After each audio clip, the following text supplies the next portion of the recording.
Everybody, thank you for being here for our Filipino American History Month event, put on as a collaboration with the Department of Social Sciences, the LEAD office, which stands for Leading Equity, Anti-Racism, and Diversity. I am Dr. Judy Pataxil, and I'm the Faculty Equity Coordinator for the LEAD office. I am also co-chair of the IDEA Committee, another acronym, IDEA, stands for Inclusion, Diversity, Equity, and Anti-Racism. And these entities, along with the Filipino American Student Association, are all here to present to you this event for Filipino American History Month. How many of you knew that October was Filipino American History Month? So everyone now, because, right, it's been spread around. Did you know which organization first declared or established Filipino American History Month? FONS, the Filipino American National Historical Society. Great, yes, one of my students, so A+ now. So they have the trademark of this sweatshirt, and it says TGIF. Instead of Thank God It's Friday, Thank God I'm Filipino. And FONS is the organization, again, that established it over 30 years ago. And the reason is because of, historically, Filipinos landed in what is now the continental United States over 430 years ago in what is now Morro Bay, California. And so with that documentation, the Historical Society said, let's declare this month as October as Filipino American History Month, very similar to February being Black History Month.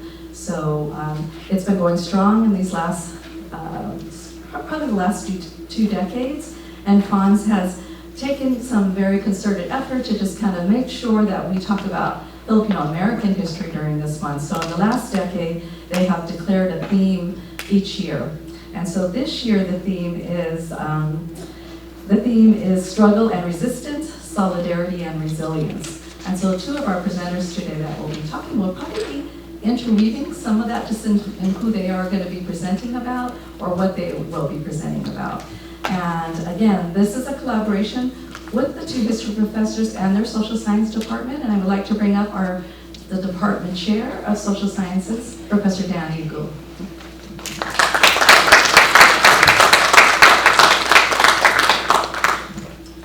Hi everyone, welcome. As Dr. That's hard. All I could get was Palheji, it's in my head. As Dr. Pataxil said, the United States and the Philippines have a long, very intertwined history, particularly since the 19th century. And Filipino Americans have made a huge contribution to American history, culturally, economically, politically. They were pivotal in the farm labor movement of the 1960s and in the civil rights movement. Very unfortunately, though, until the very recent past, a lot of that has not been included in the U.S. historical narrative. Fortunately, though, now it is, as you will hear from two presenters today, talking about this, and so it's very important that we put not only Filipino Americans but other traditionally underrepresented groups back into our history, because that's the only way we'll get really a full understanding of our real history and give everyone their due for the part they played in our history. And so again, thank you for being here. Thank you for joining this collaborative effort. Thank you, Dr. Palheji and Professor Yi for organizing this and putting this on. And so thank you and welcome, and I hope you enjoy. Thank you so much from the Department Chair of Social Sciences and History Professor himself for bringing that great welcome and stating those very important words in terms of history.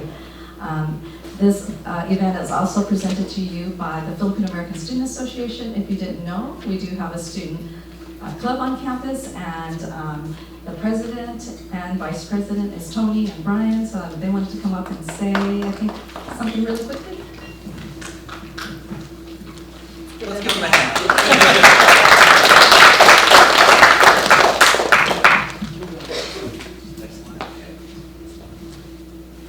Hey everybody, thanks for being here. My name is Tony, I'm the president of FASA. We're here to consolidate the Filipino American community on campus. And we're going to teach about pre-colonial heritage, some decolonization. We also organize events, just hangouts, things like that. And I believe Brian has something to say about that. Yeah, the hangouts are super fun. Like, we've been doing a lot of hangouts, and we have a really big event that's planned for next year. It's called Banca Journey. and it's basically just like traditional boat building. It's a lot of fun, and I mean, if you want to check out the club, I made this really nice link tree. Totally did not take like 2 minutes to make, but it has the Discord, the Instagram, and if you want to check out the club, our next meeting is going to be on the November 20th. Yeah, and it's going to be on room L108, which is right next door. Come say hi, just check it out, and it's a lot of fun. And speaking of events, we have a hangout for tomorrow. I think you want to explain more to your expertise. We like going to concerts. It's an unofficial thing, not really attached to the club, but if you want to go to a concert, let us know through the Discord. You'll find it in the link tree there. And thanks, everybody. Thank you to Fasa. Again, and thank you all the students, also the faculty and staff that are here. If you are here for Professor Joel's class, please sign in on his sign-in sheet. And then my office, the lead office, also the idea committee would like to know who attended. So our project assistant, Dawn, has a sign-in sheet as well. So please, and if you're here for my class, Filipino Studies, and you want to get the extra credit, please also sign in on that sheet. Okay. Okay, if Dawn is waving the clipboard. I got it. Okay, great. Thank you. So without further ado, the reason you came is to hear presentations from Professor Palahegi and also Professor Michael Yee. Professor Joel, if I can say it that way, he has been here at Miramar College for a number of years as an adjunct. He became a contract full-time professor a couple of years ago now, and he was born in San Diego, raised in Temecula, on his way back to now here in San Diego again. So he has a PhD in history, and without further ado, let's give a welcome to Professor Joel Hutton. And he will be talking about Francisco Concha Villa, 1923 World Flyweight Boxing Champion. So I know a lot of you know about Manny Pacquiao. So before Manny Pacquiao, there was also another champion boxer. Awesome, thank you, appreciate that. Quickly. All right, well, welcome everyone. I'm not used to holding a mic, so this is going to be an interesting transition to my normal free-flying hands. But welcome, I appreciate it. So yeah, I want to talk today about this story of like the intersection of sports and empire, and specifically how, on the one hand, sport tends to, or I should say, imperialist actions. Sport was a way of sort of demeaning a lot of people of color, but also that within that kind of construct, individuals, individual Filipinos, for instance, were able to also strengthen themselves and show that sort of resilience through the avenue of sport. So it's an interesting kind of intersection of both, top-down power dynamics, but also of resistance and resilience. So I want to start with a question, and in my classes, I tend to have you talk to the person next to you. I won't do all of that, but I would appreciate if you are bold enough to speak in front of everyone and give me your thoughts on this. What is the connection between sports and empire?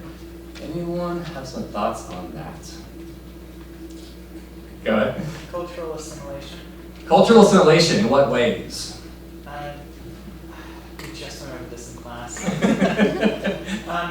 Basically, getting them to perform a cultural event that is acceptable to you in the form of kind of nudging them in that direction.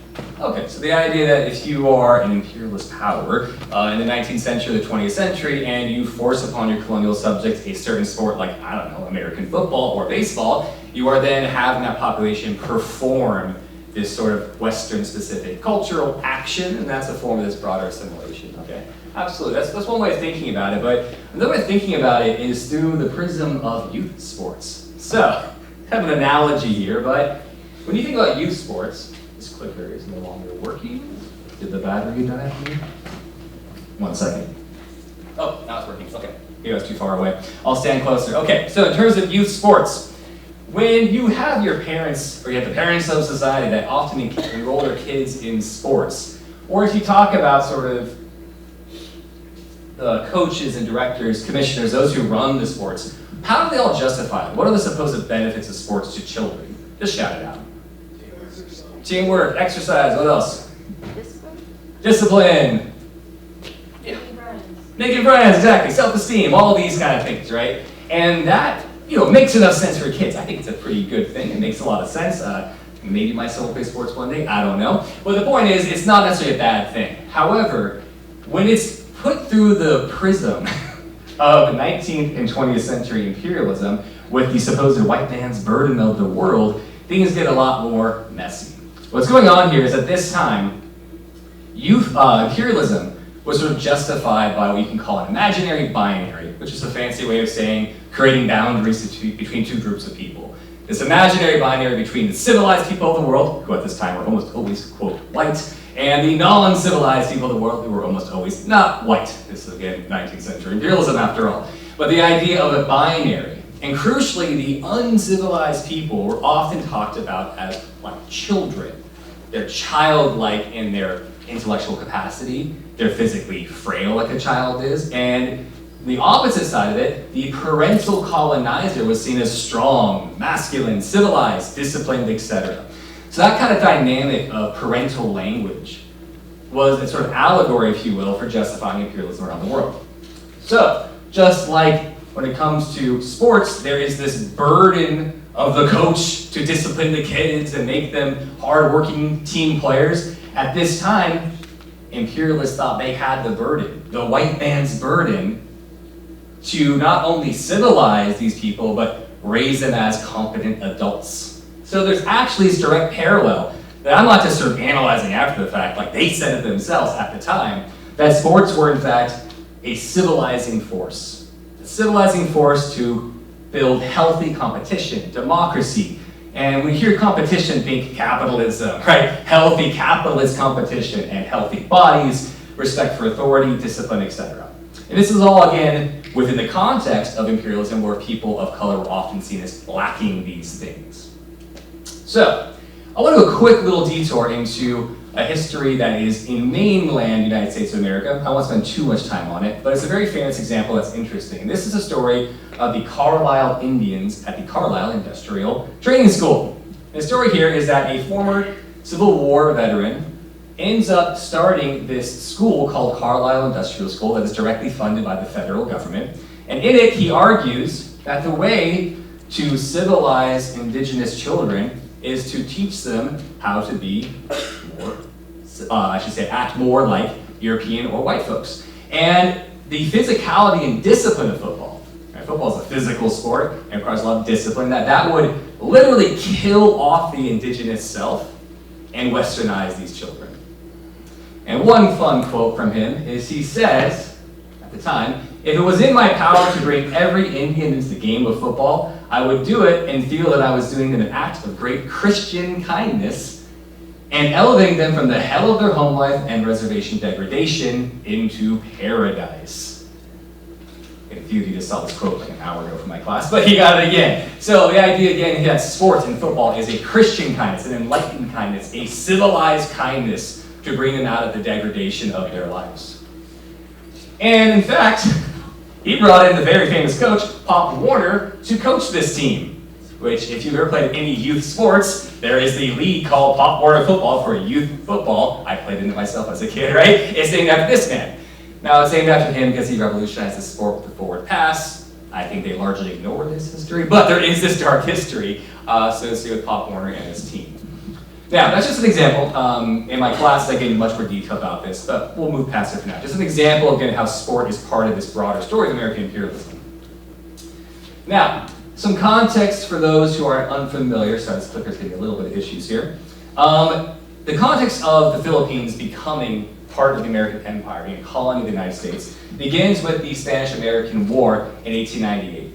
And in this context, a local Filipino leader, Emilio Aguinaldo, basically overthrows the Spanish. The Spanish are fighting our government at the time, and in that chaos, Aguinaldo leads basically overthrows the Manila government, the capital, the Spanish government, and establishes a constitutional system that is literally modeled off of our own constitutional system.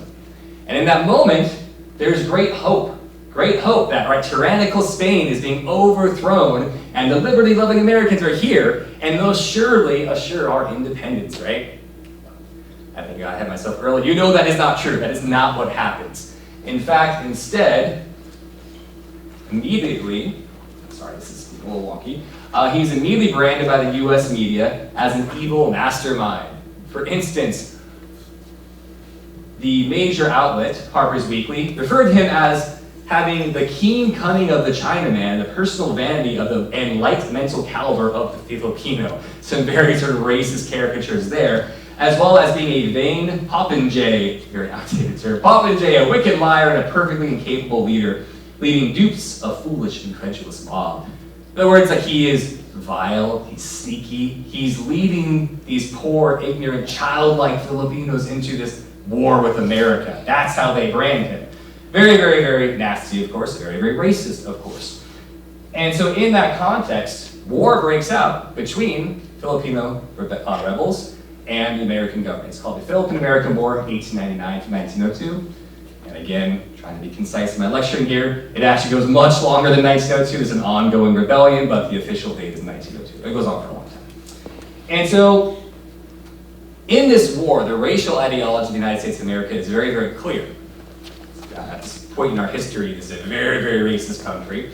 And a number of the US soldiers and generals and officials involved in this war allowed or sort of were informed by that racism in their treatment of Filipino rebellions.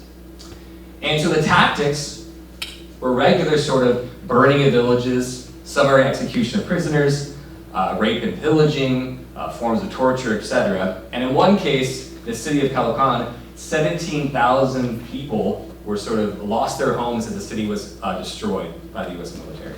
So a very, very nasty war. And the end result was there were about 4,000 US soldier deaths, but roughly estimated 16,000 Filipino soldiers deaths, but 775,000 civilian Filipino deaths. Very, very deadly war. So again, I don't want to spend too much time on that, but just understand that's the context of the Philippines in American Empire. They're an extremely bloody war. Okay, so back to this kind of slightly lighter story of sports in the Philippines. So at this time, right, the US military and then later government, colonial government, are setting up these military schools at first and later what they call Americanization schools. And in these schools, the military school, the goal was to basically prevent further rebellion, to teach enough sort of discipline and fear to not rebel again. And then in these Americanization schools, there was this process of, again, assimilation, to Americanize the Filipino way of life by introducing things like Western utensils, Western notions of privacy, art, culture, and then crucially, a lot of homes were designed around the modern Victorian architecture of the era. And all this was understood to be a way to, again, as they would put it, civilize the Filipinos. Well, part of that, as I already suggested earlier, involves sports. The idea being that as part of education, if you integrate sports, you will amplify and speed up this process. So just like I said earlier, the goal was to instill discipline, democracy, respect for authority, and so forth. And so, for instance, these schools would have their own sort of mandated teams. A lot of times it was basketball, baseball, things like that. Mandated teams that would then go and play all-white teams and also play cross-school championships in an attempt to show the progress that is being made through sports. And especially when they fought against, or I should say played against, white soldier teams, against teams by white soldiers, American soldiers, this was seen as a sign of progress, that if they could keep up and beat American soldiers in a baseball game, they have clearly been elevated through this assimilation process. Okay, very patronizing, but that's the logic of the era. So this brings us one step closer to the story I want to tell about Guido, and here boxing was second only to baseball as one of the most popular sports in the Philippines. And why is actually kind of straightforward, because for the, again, US government, this was all about social Darwinism, which you may or may not know about, is this idea that if entire communities are victorious in things like war or sports, biologically, that entire community will get stronger over time. It is nonsense, it is not science, right? But it was understood as such at the time. So if you could show that Filipinos can box and physically keep up in a physical bout with a white man, a white soldier, that was supposedly evidence of the social Darwinian gains of US imperialism. Again, it's pretty dark stuff, but here we are. Interestingly, this is also one of the first times that Filipinos and Black Americans began to forge some interesting cultural bonds. Because a number of the occupying forces in the Philippines were actually all black regiments. And boxing itself, at least as legend goes, was sort of introduced by some black soldiers who had some boxing gloves with them during the occupation and left that behind and taught some locals how to box. If that's true or not, it's kind of part of the legends of history. But that's where the supposed beginnings come. Now, over time, boxing again became a sort of avenue for black soldiers who were experiencing the horrors of the Jim Crow South in America, and these Filipinos who were being occupied by the US government, and these early sort of bonds between, in this case, Black Americans and Filipino subjects began to form. And there's a parallel to that as well, that I don't have my slides, between Mexican agricultural workers and Filipino agricultural workers. A similar kind of story there in American history as well. Okay, so in this context, a number of Filipino boxers began to sort of emerge. And the context here is that they were not actually allowed to box other white boxers at the time until 1923. And instead, the solution was to import white boxers from places like Australia and other parts of the United States. So basically, to have these kind of matches between the Filipino boxer and the white boxer, despite this kind of official military ban on it. Okay, so we can now finally get to the main character of the story, Francisco, Pancho Villa Guiedo. He himself was born into a poor peasant family in the sugarcane producing province of Iloilo. And by 11 years old, he had basically wandered to the capital, Manila, looking for work. His family again was quite poor. His father had largely abandoned the family, so he was desperately looking for work. At that time, he was discovered by local boxers as he was just sparring with his buddies. By the time he's like 16, 17, him and his buddies, after whatever long work shift they had, would have these kind of impromptu sparring matches. And apparently he was just that good that he drew the attention of a number of boxers in the area. And crucially, he gains the attention of a white manager as well as promoter, Frank E. Churchill. And Churchill was largely involved in promoting all these boxing matches within the Philippines at the time. So, under sort of, you could say, the tutelage, if you will, of Churchill, Guiedo wins his first professional fight against Alberto Castro in 1919, and then sort of rapidly climbs the rank of Filipino boxing, earning the Philippines, not the world, the Philippine Flyweight Championship by 1921. So very, very quickly rising the ranks here. And this is all despite the fact that he was only 5'1", and at his maximum weight was 114 pounds. So he was often boxing, again, men who were many, many inches taller and probably had a good 30 pounds on him, but was still able to pull this off because he was basically willing to use any and all tactics necessary, sort of no holds barred fighting style, and was just really, really fast, agile, and had crazy, crazy endurance, right? So he could just wear you down over time. And this is where he kind of earned this moniker of being a whirlwind fighter. And in this image from a US paper, he is seen here sort of overwhelming the opponent that says, hey, don't you ever take a minute off? Like he's just exhausted by this constant sort of jabbing by Guiedo. So it's actually in this context that he takes on that moniker, quote, Pancho Villa. And Pancho Villa, in the context of this broader story, was actually a member of the Mexican Revolution that's happening right across our borders in Mexico. And he was known for likewise being kind of, you say, slippery, like hard to get your hands on, because he would go over the border, raid some US post, and disappear back into Mexico, right? And so he and his kind of supporters began calling him Pancho Villa to suggest that similar kind of dynamic. And also as kind of a giant to the US government, right? Because Pancho Villa is harassing the US government, and they like to, again, kind of send it back to the man a little bit by calling him Pancho Villa. Very fun story there. So, again, so far, that's all just within the context of boxing in the Philippines proper. After this success, Churchill, again, the white promoter and manager, begins to promote fights between Guido and other boxers in the United States proper, especially the West Coast. And the context here is that in these same decades, through the process of colonization, a number of Filipino workers had begun to immigrate to the West Coast in places like Stockton, Los Angeles, San Francisco, etc. And crucially, it was mostly men that were coming. There definitely were women, but mostly men that were coming. And they're working, let's say, degrading jobs. Hard, back-breaking labor in the agricultural sector, or service workers and things like that. And of course, the jobs are what they are. They're difficult jobs, but the experiences there were one of often degradation, right? A lot of sort of racist ideas and tropes were common. The idea, for instance, that Filipinos were the little brown brother of the American government. Very patronizing idea. As a little brother myself, my brother mentions that, it makes me angry, right? So like, I get it. So little brown brother American. Also, much more explicitly racist, the lazy brown monkey was an idea that was often tossed around for Filipinos at this time. Very sort of vicious language, right? And so, just like we can see, there's a parallel with black boxers in the same era. Ask me after if you want to know that story. Filipino boxers were simultaneously exploited by these sort of white managers like Churchill, and were also kind of used as props for this imperialist conversation about civilizing the savages.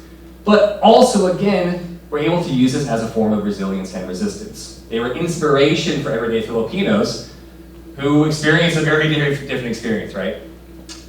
So, for instance, there was a lot of competing branding going on in terms of how Guido was talked about, depending on who you asked.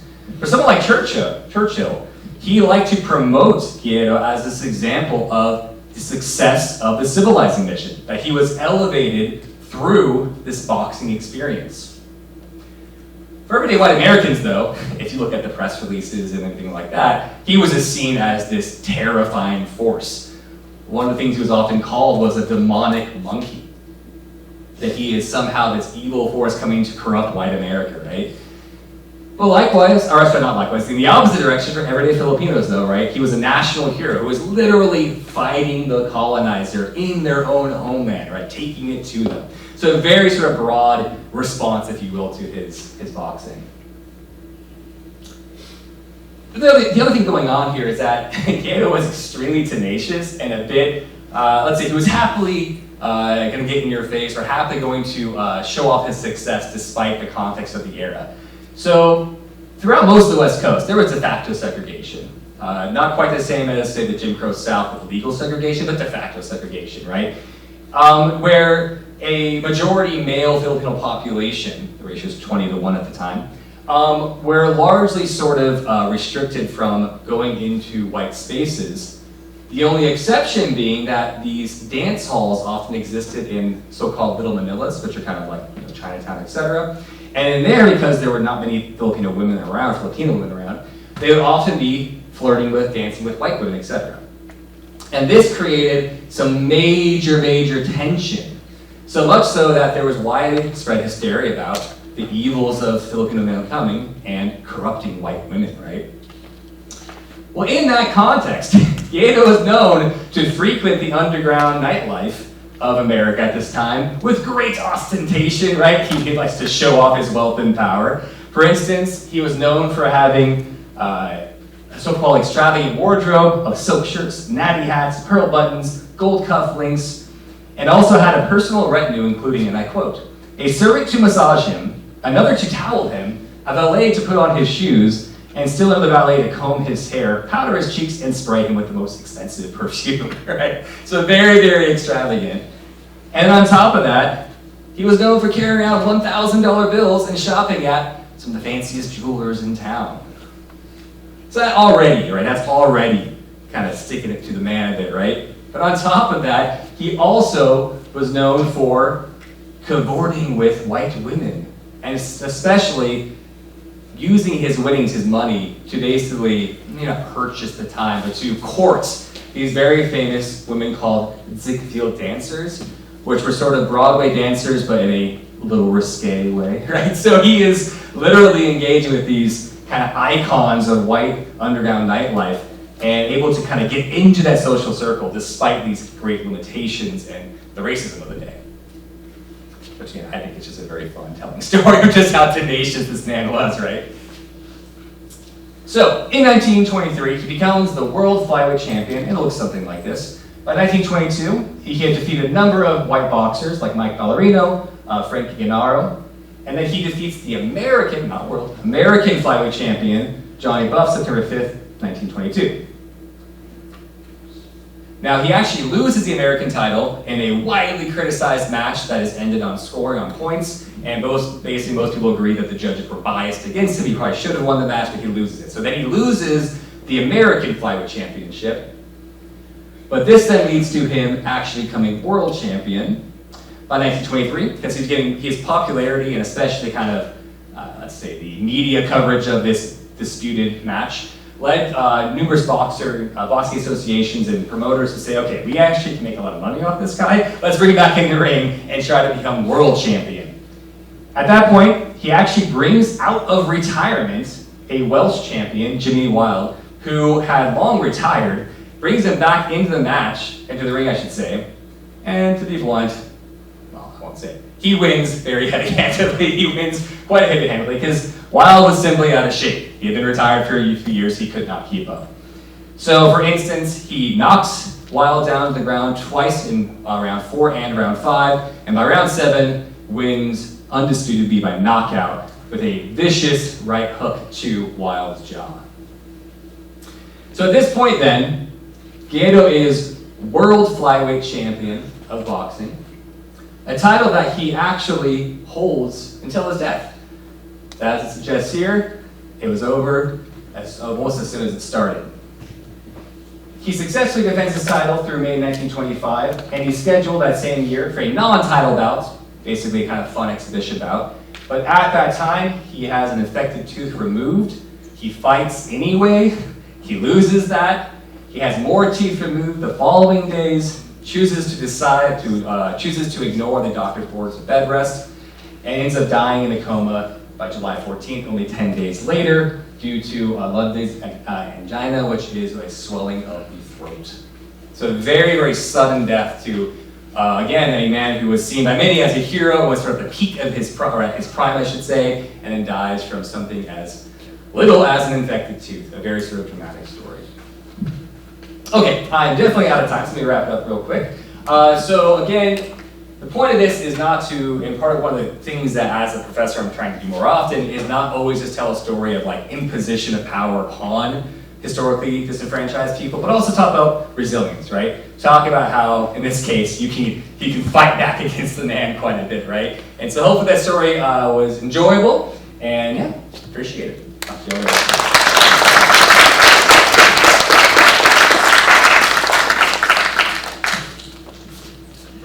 Dr. Joel, you definitely weaved this year's themes of struggle and resistance and solidarity and resilience. So thank you so much. I learned a lot, even though I teach some of this in my Filipino American Experience class, but just learned a lot of some other things. So thank you very much for that. Let's give them another round.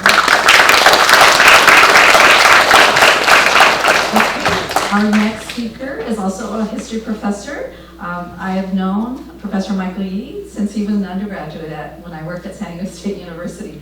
So we go back a little ways, but after completing his master's in history, he sought out work to teach in his new discipline of history. So we were glad to bring him on board from Miramar College about a couple years now, almost ago. So his talk will be on Filipinos and APIs in world exhibitions, St. Louis, Seattle, and San Diego's Balboa Park, 1904 to 1935. Michael Yee has been a part of the Chinese Historical Society as well as a chair of a committee for Balboa Park and various historical societies. So without further ado, Professor Michael Yee. Thank you. So first I wondered, when we were talking about having something for Philippine History Month, I thought, okay, thankfully, Professor Joel suggested, hey, maybe we could do this kind of talk. What can I speak about? And so I had a specialty in expositions, so that's where we leaned into it. I'm grateful for the support of the department and Dan, and as well as then collaborating with Judy and the IDEA committee and the lead office to have this opportunity. I would not be doing this myself, but I'm so glad I can follow in Professor Joel's trail there. So having said that, I have the unenviable task of following him, but I have confidence that I'll be able to still provide you with great value during this part of the presentation. So I'm going to quickly switch out.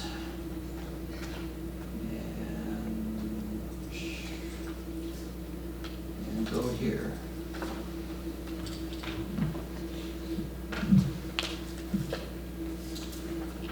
Okay, so my talk really is based on the research that I've done that combines both the Asian American history as well as the history of Balboa Park. And so I tilted it really more, when I thought about it, thinking, well, what is the history about, let's say, the Filipinos in expositions? And based on Professor Joel's work, you can also see, as well as I'm sure many other events, the representation of Filipinos in exposition has been poor. So why am I getting into this? Well, I happen to know that there were a number of areas where Asians and Pacific Islanders, including Filipinos, were well represented, and how did they handle the demeaning representations during the expositions and society at the time. So I should talk a little bit about a general framework. So originally the Columbian Exposition in Chicago was a huge exposition. I want to just highlight the Manila Exposition because this was a local exposition that the US government actually hosted in Manila, and I stumbled upon it through Wikipedia, and there's a whole story of how you can use Wikipedia as just a general source, look at the source, and then be able to jump and go down a wondrous rabbit hole of looking at information online, but also then taking a look at what historians, both professional historians, academic historians, but also community historians, what they're looking for at that time. So we have the Louisiana Purchase in St. Louis, well documented, the Lewis and Clark Exposition in 1905 in Portland. And then in San Francisco, the Alaska Yukon, in Seattle, in San Francisco's large official international exposition in 1915. And then San Diego, the plucky upstart city that said, hey, we're going to celebrate the opening of the Panama Canal, and we're going to have our own. And so those are the two areas that I've done my most research on. So I want to talk a little bit about how expositions work. That as for myself, my background, I'm a second career public historian, taught at Cal State San Marcos for a few years, had this opportunity to teach here. And so I also bring with it a business perspective as well as historical perspective. So with this, I should highlight expositions were profit-making enterprises. So they would sell shares to raise funds for construction as well as operations, and they were formed as a corporation. So you had a board of directors. Oftentimes those were closely linked or almost with the Chamber of Commerce because it was a business proposition. And then they had the different themes. So they had a delegated structure, so you had directors and managers in charge of things, but oftentimes then, especially in what was called the entertainment zone or the amusement zone, they would bring in concessionaires. So then those concessionaires would operate sometimes with restrictions, sometimes very loosely, and this is where a lot of the poor representation and treatment of Asians happened, as well as across the board. So I want to highlight that what you're seeing is oftentimes the work of those private promoters who are the concessionaire owners. And it's very similar to parks and organizations now. So parks will hire a concessionaire and they will have an agreement, and operate in a certain way, but ultimately it's a profit-making operation. Okay, so I'll highlight a little bit about this just before I get into the exposition. So in terms of American Empire, you know, we talk about it. It's a common theoretical approach, and you know, talks about our ways of doing research and how we interpret it. But ultimately, then, you know, it gives us a framework to say, let's understand the past and let's grow towards the future. I'm here because of things that the United States have done, because of its expansionist past and treatment of the Chinese. So my background is Chinese. And your family and yourself here are as a result of many of these colonial expansion efforts. But ultimately, we're here, and I think we should look at the positive efforts, recognize the past, its racist past, but we're also moving forward. Okay, so with that, here's the nitty-gritty. What I was not really aware of when I started the research was that the Columbian Exposition in Chicago, the Great White Exposition, actually had one success of Asians being involved. So at that time, in 1893, the emperor, the Qing dynasty, still ruled China. So they were not active, and they were actually struggling quite a bit with not being involved in international affairs. However, an independent Chinese businessman or partners then actually made the investment. So in that history, so we think about the gold rush, and the Chinese were here working on the Transcontinental Railroad and working in mines. But yet, and in spite of all those struggles, the violence against the Chinese in the West during mining, there was this evolution where some Chinese businessmen went to Chicago, a booming town, and were able to then raise enough money because they were successful as merchants. So in the age of the Chinese Exclusion Act, one of the exceptions to that was if you were a merchant, that allowed you to have a lot more freedom and you were not restricted from coming to the United States. So they actually had quite a bit of financial capacity to make this kind of investment. So you can see here, they invested in the $90,000, which turned out to 1.7 million, and now well over $2 million. So here was 3 Chinese businessmen who had $2 million to invest in an exhibit. You can see here, it was a very elaborate one, still in that sense pandering to what American society was interested in, which was the exotic Orient. But in the end, that's what they're there for, their business needs. And so they would, out of that, they both displayed fine Chinese goods, the cloisonné, the fine Chinese arts, but then also were able to then sell those goods, and that's how they made their money back. So they were very explicit. They wanted to do the education part, but also make money. So there's a highlight, you know, a group that traditionally has not been perceived as having any economic power, and here's an example where they did have that economic power. So then the next exhibition was in 1904. So this is actually one of the areas that Filipinos are well known to have been represented quite poorly. I'm starting off with what was actually there. So you can see here, there was a little lake here, and this attraction. So this was a promotion. You can see here the walled city, also known as the Intramuros, if you're familiar with Manila, and the Visayan village. Oh boy. Okay. The Visayan village, and then the Igorot village. I'll highlight some photos of that in a second. But what I wanted to really, present here is here's an image of the Visayans, who are then considered the model Filipinos, representing more of the Christian or Catholic ruling class. and they're presented very nicely. And so let me go to the next one.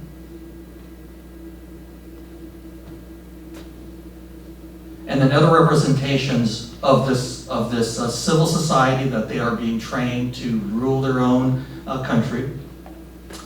The Philippine Scouts dressed in Western wear, very organized, military, enforced, and another good representation of the Filipinos.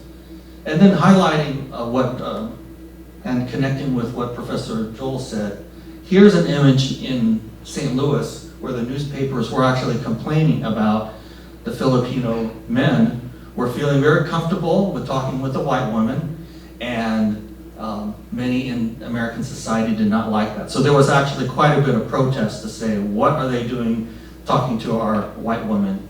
And this was a protest article in a local paper. I'm going to mix it up, and here's an image, but I'm going to spend 1 minute showing you a video. So let me flip that up.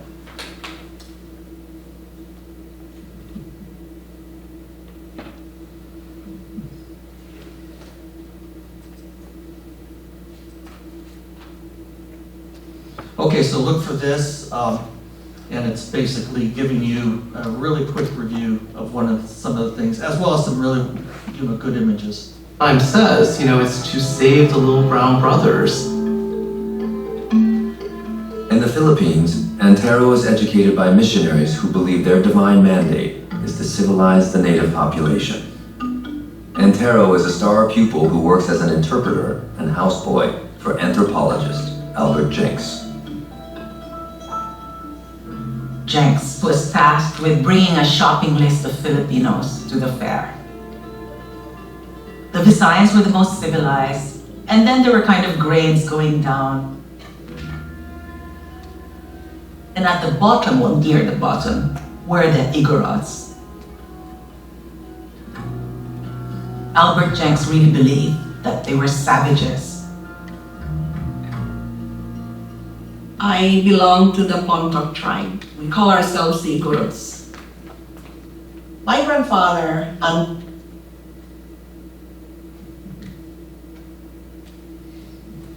Okay, so with that, that's a PBS episode that highlights under the Asian Americans banner project.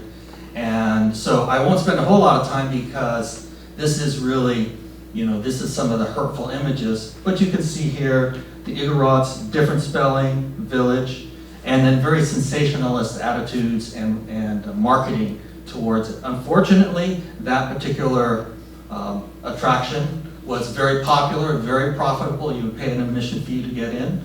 And so that's how that particular concession and attraction worked.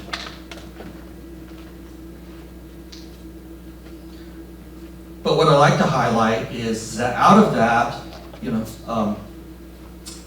Antero, even though he was taken advantage on, forced to do certain things, even to the point of doing a demonstration where you're eating dogs and pretending like you're a savage for the audience, he actually took that upon himself and he said, okay, I'm going to make this to my advantage as much as possible.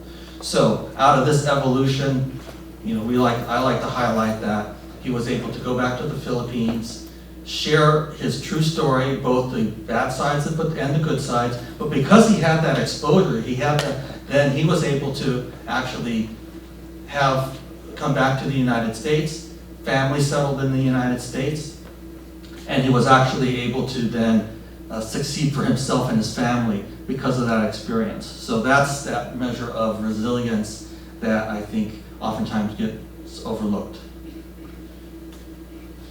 All right, so I should talk about the pensionados. So pensionados were students who came to the United States, and the intent was just to train them and educate them so they could run and administer the Philippines.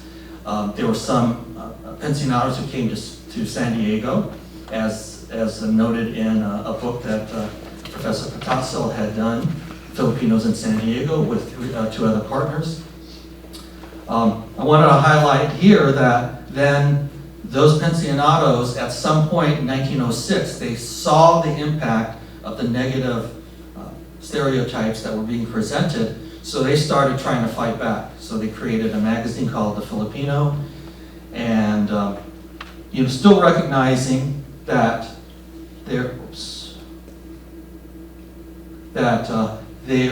even at that time, still a class-based society. So even the pensionados recognized that they were of the civilized or the Christian Filipino class, but then they did see themselves as superior to the Igorots and other classes. So not to say, today's society, we try to allow and view less of a class-based society. Back then, that was the common theme, and we should recognize that. Okay, so I'll highlight then in 1905, Japan was considered a world power. So as part of that, one of the Japanese businesses, now this is in Portland, now moving towards the West Coast, as a business operation, expositions are beginning to reach out to the Pacific nations for more influence and economic opportunities. Portland was a smaller exposition, so they contracted with a Japanese businessman to actually host an exhibit called Fair Japan. So you can see here that Japanese businessman still had the ornate look and feel, but he wrote in that there would be representations that would not be demeaning, and they should represent the Japanese in a dignified manner. So this was his attempt and their attempt to more accurately represent the different countries of Asia. And here's some more examples. So very traditional. So you could say in some ways it's stereotypical, but at the time, you ended up having to deal with what are your strengths and the interest in the Orient, in Chinese fine goods and Japanese fine goods, even though the representation of the people was very demeaning. The interest in the arts was actually quite high. So they leaned into that as best they could with different displays here.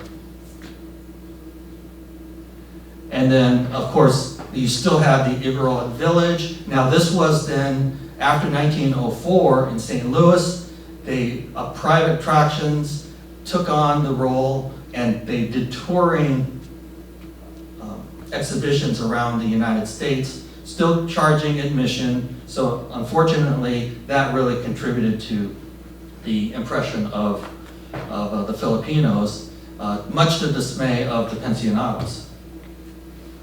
And so in this case, they had previously been in Coney Island. So here, this is an example that I found. So one of the leaders said that, and I should say here, I deprecate, or I do not like the idea of taking people to Coney Island and giving the people of the United States the idea that the majority of people in the Philippines are similar to the Igorots, in the same way that I would deprecate the idea that the Apache Indians traveling around to represent Americans. So here's actually an example where he realizes the irony of what they're doing, yet he still approves it. So it's, again, he's a man of his time.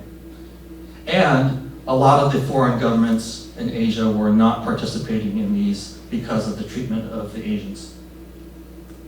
So I should just highlight really quickly, in 1909 in Seattle, the Chinese were actually successful. A Chinese businessman invested his own money in order to have his own Chinese village and charge admission. So having said that, 1912, I mentioned just really quickly, in Manila, the US government, and it's still under the War Department control. So the Department of Insular Affairs is still basically running the Philippines with a somewhat civilian government. And so just as a kind of a challenge to you, here's something that I found in Wikipedia. I went down to the source in University of Michigan, found this, And I thought, wow, that's really interesting. So this is where historians, you could be a top-notch professional historian like Professor Joel, or you could be a community historian that says, hey, what is going on here? And if you understand the culture, if you understand, then in the Federal Archives, I'm sure there's more information about what was happening with this Manila Exposition. This was in preparation, however, for 1915, when you were in then San Francisco. So I just want to highlight really quickly, there's the Fine Arts Building in San Francisco, this whole area. This is the only building that's left in San Francisco. All these other buildings have disappeared. So one reason we love San Diego so much is that a lot of the exposition buildings remain. So I'll just highlight really quickly. The emphasis for this now became the Philippine craftsmen. And so you could see here they're emphasizing the technical training, the industrial training. This is the benefit that we're giving the Philippines. And it's a positive one, but still very limited. And so I'll move on to San Diego, given the time. So this is where the bulk of my expertise is. The Chinese government gave this plaque to the Chamber of Commerce, and this is actually at the Chinese Historical Museum in Old Chinatown in San Diego. We're welcoming the United States with the Republic of China. So it is now, the Republic of China now exists after a revolution. The bronze ding is super representative of Chinese culture, and the Liberty Bell. So that's one of the few positives. The negative was, this attraction was called Underground Chinatown. So if you're familiar with Balboa Park, the parking lot where the zoo is, that was where the fun zone was. It was called the Isthmus. An attraction promoter charged 10 cents to go through this little booth. And then you could go in there, see wax figures of Chinese gamblers, opium drug use, and actually a Chinese sex slave. And that's where you got the demeaning picture. So the Chinese community was not represented in this at all. Yeah, it was profitable. And the Chinese were not represented in the exhibition halls at all, or at the public events, let's say during the actual exposition. And then I should say, Art Phillips was a vaudeville actor brought in. And then fortunately, there was enough protests that he was not working there after 3 months. So between the Chinese government protesting and the Moors at the time, he was actually de-emphasized. And then the following year, they changed the name of the exhibition or the attraction from Underground Chinatown to Underground Slumming. So I would have shown a little video here with some elements of how Hawaiians are represented, but that will take a little bit of time. But reach out to me if you'd like to see that. You can actually look up this very comical, and again, it's a video of the time. Fatty and Mabel at the San Diego Exposition. It's on YouTube, very easy to find. So I should say the Japanese were well represented at the exposition in San Diego. They had still power, and the Japanese government funded this tea pavilion, which existed for many decades, 1915 and 1935. It disappeared after World War II, but they were actually able to have a good representation, traditional Japanese culture, because of their economic power and political power, which the Chinese did not have. So, 1935, if you're familiar with Balboa Park, there's, let's make sure that I press the right button here. So here is the Air and Space Museum. You're familiar with the Spanish colonial style, which would have been in this area. And then there's this big plaza, and right now there's a parking lot right there. So you have the Comic-Con Museum, that was the Federal Building, the gym, and so these existing buildings still exist. So at that point, there was a lot of Asian representation. So really quickly, I'll just share, you can see here, there was Quan Main, which was an exhibitor and a merchant. He was able to actually buy space here and in Spanish Village. There was the Hall of China and the House of Pacific Relations. So this was an attempt by the organizers to allow countries to represent themselves. And so their mission was House of Pacific Relations, we want to promote peace. Well, 1935, there was already war going on, and unfortunately that strategy did not work. They also threw this fair together extremely quickly. They needed to jump in following New York. And so they said, hey, we already have some nice exposition buildings. Let's have our second one in Balboa Park. So ultimately, that's what makes Balboa Park one of the favored parks, is that we have this combination of historic buildings and museums, as well as open park, with a lot of history. And then I'll highlight Quan Main as a major influence in San Diego. His son, Albert Quan. Previously, many Chinese American kids were not able to work in fields that they would go to college for because it was locked out for them. Well, he was finally able to. He went to USC, and he was actually the prime moving force between having this economic success at the 1935 exposition. So this store is on 5th Avenue at the Yuma building, right in the heart of the Gaslamp Quarter. So House of Japan, this is an example of then the House of Japan being able to represent themselves. There was a Hall of China where they actually asked the Chinese Consolidated Benevolent Association, can you decorate, staff your own house and represent yourself fairly? So I'll close by saying, so we have this community history and academic history. Here's an example of then different sources now, academic papers and articles that I will challenge you, if you find yourself interested in it, this concept of history of the people and being able to represent themselves. So here are additional academic articles talking about, here's a looking at their ancestors for people who went to St. Louis. And so there is a future if that so interests you. And I wanted to highlight this. Here's an example of community public history. There was a conference in 2009 talking about the Asians and Chinese in expositions. So Robert Rydell, who is considered, a leader in exposition history, he responded to an email from me, didn't have any idea, and I was asking him for some sources. He said, well, check them out. And so I will always double check, saying, okay, here's a good piece of information. As a community historian, you can be super dedicated and super knowledgeable and have that dedication to really dig in, oftentimes more than what an academic historian is able to do. And so that's the combination of public history and history here at colleges that I think is a great combination. And then I just want to highlight FONS as an organization that I've admired that is doing that type of work. National organization, a San Diego chapter.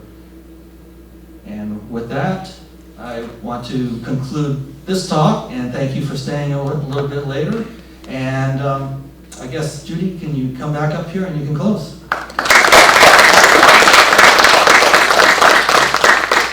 Thank you, Professor Michael E. And thank you both again for this very informative and educational presentations, both of you. And I've learned because I teach some of what you have presented in my classes, but you added an extra spin that educated me in a very introspective way. So thank you so much. I know that ideally we could ask questions, but I want to go ahead and end it formally just because of the time. And then we'll stick around if there are questions that people might have that we can ask Professor Yi and Professor Jorge Yi, if I just said that right. But thank you both to them. Thank you for celebrating Filipino American History Month. Thank you for FASA being here still. as well as supporting our lead office and our idea committee. We do have 3 more events for Filipino American History Month. If you want to learn about the grape strike in Delano, part of the history that Joel had mentioned, the Filipino farm workers, there will be a film October 21st and the Tagalog class in H105 at 5:15. And then we are going to bring a professor from UCSD to talk about Pinayism, which is Filipino American women. So the flyers will be out on those 2. And I believe that's it, right? I think our last 2. All right. Thank you so much. Please feel free to stick around and ask questions. Again, thank you for celebrating Filipino American History Month here at Miramar.